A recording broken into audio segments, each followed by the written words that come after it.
Monsieur le Président, la manifestation du 10 mars n'était qu'un coup de semonce. Nous pouvons aller au-delà de ce que vous avez vu aujourd'hui. Demandez à votre prédécesseur et à votre confrère de Lille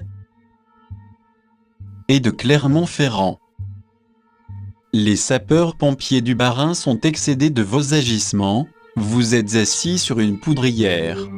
Vous nous reprochez de faire du spectaculaire et de nous mettre en scène, mais si vous nous écoutiez, nous ne serions pas obligés d'en arriver là. Nous n'avons pas besoin de cela. La population nous juge par nos actions quotidiennes. Vous ne pouvez pas en dire autant. Comment osez-vous dire face caméra qu'il n'est pas question de retirer des sapeurs-pompiers de l'opérationnel pour les mettre dans les bureaux? Soit vous avez une méconnaissance des documents que vous signez, soit vous mentez. D'autres politiciens avant vous ont tenté les mêmes mensonges.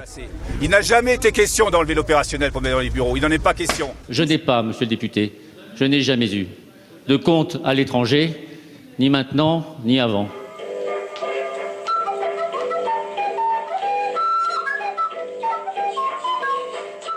Nous ne demandons ni augmentation de salaire, ni de travailler moins, mais uniquement de conserver un effectif opérationnel constant afin de garantir la sécurité de la population et de nos personnels. Vous n'êtes pas sans ignorer que les interventions dans le Bas-Rhin ont augmenté de plus de 70% ces 10 dernières années.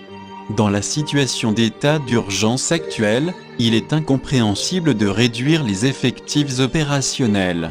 Strasbourg a été identifiée comme l'une ville cible principale du territoire français concernant les menaces terroristes.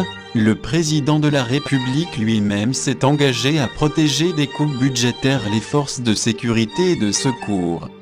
Après cette première action, nous exigeons du bon sens et de la prise en compte de la réalité du terrain, dans les sujets actuels et à venir. Nous sommes les Anonymous du SDIS 67. Nous sommes légion. Nous ne pardonnons pas. Nous n'oublions pas. Redoutez-nous.